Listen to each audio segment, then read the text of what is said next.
Thanks for being here. Thank you. So I'll start with you, Eric. What makes you dominant and me submissive? And who died and made you scientist-in-chief?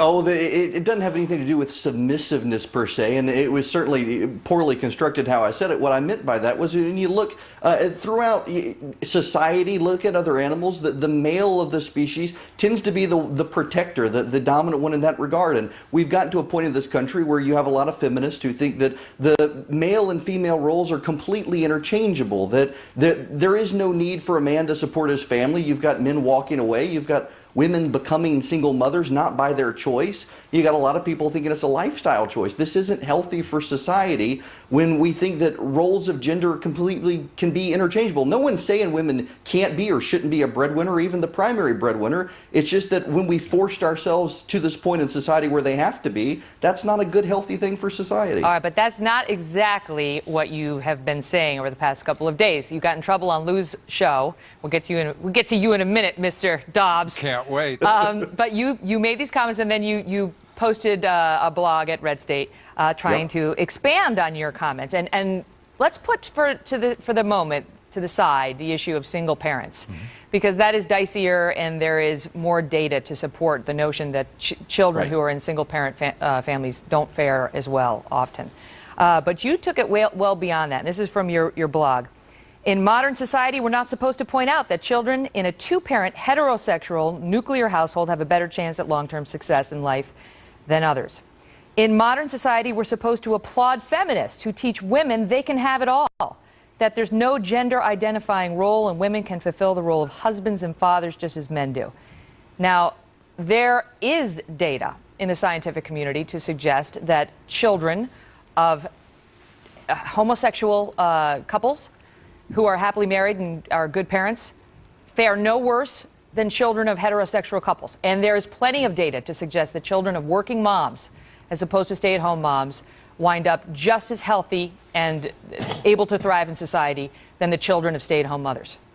Yeah, you know, Megan, I tend to dispute that data largely because it's been so self-selective. If you take the most comprehensive study, for example, of gay families that came out of the University of Texas, that the left has tried to undermine, the sociologists who studied it noted that many of these studies that show there are no problems are typically of high-income lesbian families. And when you study higher-income families, you're absolutely right. Working mothers are very high-income. Their children, there really isn't a big difference. But when you go into the middle class, where a lot of these issues are bubbling up, when you have a mom who's working 12 hours a day and a dad who's working 12 hours a day and they come home and they're also trying to be good parents, you can't have it all. And they're making compromises, and I'm not judging them, and no one should, but it's just a reality. Them. You are, no, though. I'm not judging them. You are, because you come out very clearly and say that you believe that women who choose to work, instead of staying at home to, quote, nurture their children, and instead have the father do that, are imposing a worse future on their children than women who make a different choice, the choice you and your wife made. Megan, I don't view it as judging. I view it as a statement of fact that when you've got a mom who's working full-time and then coming home trying to be a full-time mom as well, it's very difficult. And I think 3/4 of the public, according to the Pew poll, agree that it's much harder to do. Just because you have people who agree with you doesn't mean it's not offensive. I know in your blog you talk about how you believe it's feminists, and I don't know what the word is, some sort of liberals. Eco-liberals? What did you call them? Emo-liberal. Right. Yeah, I don't know what that is. About it. But I don't think I'm an emo-liberal, and I don't describe myself as a feminist. Either. But I will tell you, I was offended by your piece nonetheless. I didn't like what you wrote one bit, and I do think you are judging people. To me, you sound like somebody who's judging but wants to come out and say, I'm not, and now let me judge. And by the way, it's science, it's fact. Well, I mean, I have this is a list of studies saying your science is wrong and your facts are wrong. I want to get Lou in. Lou?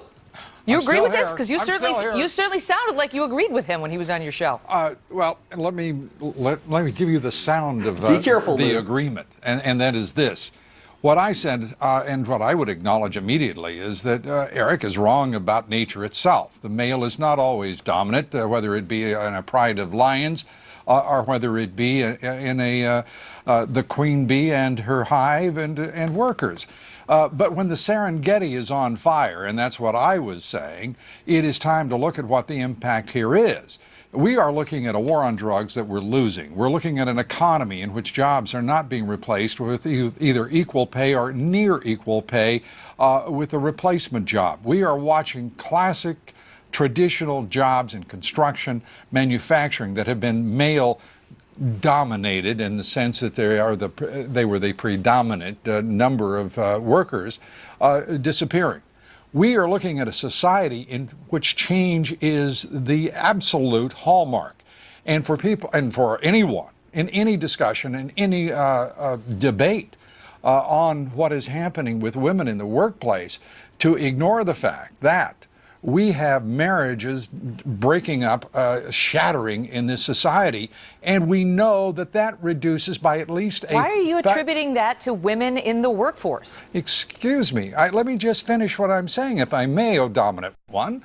The fact is Excuse me? that 3 times as many people in a single parent household are likely to end up with great psychological illness, with severe psychological illness. But we were putting to the side single-parent families. We were putting that to the side. We were putting that to the side. We can't put it to the side. You can't put it to the side. Yes, we can, Lou, because we've had that debate, and that's not what this debate was about. The debate, exactly the place I took the debate. It's exactly what it's about. No, it isn't. It is not, because Think Eric about took the it. reason. Let me go back the to Eric. reason. Let me go back to Eric. No, because you're getting Is out he of more bounds. fun than You're me? getting out of bounds on the Megyn? safer territory. Let me go back to Eric, because this is from your blog.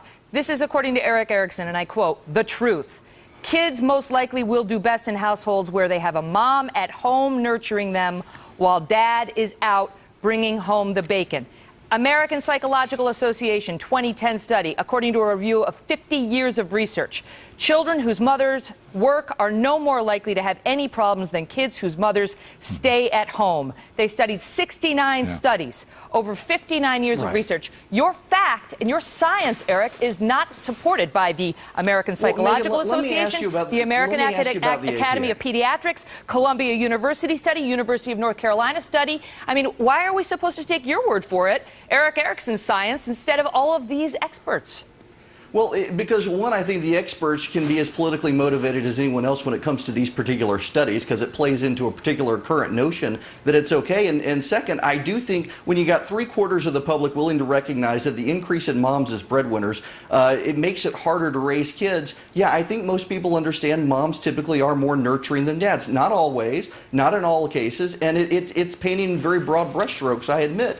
Do you know that in this country, in the 50s and 60s, there were huge, huge numbers of people that believed that the children of interracial marriages were inferior, were biologically inferior, and that is why it was illegal for blacks and whites to marry in some states in this country up until 1967. And they said it was science and it was fact. If you were the child of a black father and a white mother, or vice versa, you were inferior and you were not going to set up for success. Tell that to Barack Obama.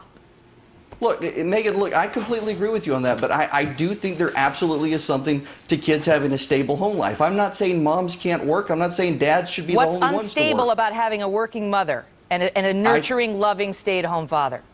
You know, if it works for you, God bless you for it working for you. But I do think that most people need to realize that they work on an individual case. But in generalities, I do think having the mom who's the nurturing one at home when kids are little. My wife worked when my child was little. But that's your choice. God bless you and your wife for your choice. And nobody would take that away from you. But you are denigrating the choices made by others. Let me get back to Lou. Let me get back to Lou and take it away from the single parent thing, because that's not. I mean, the facts are what the facts are and what happens with these families. I've made your life harder, Lou. But I'm trying to ask Lou to weigh in on your much more controversial statements about loving families, both parents present, and your notion that it is damaging to children to have the mother as the primary wage earner. Lou, I'll give you the last word. Okay, the last word on this is I won't take up his argument. He's done very well, or as best he can, against your views.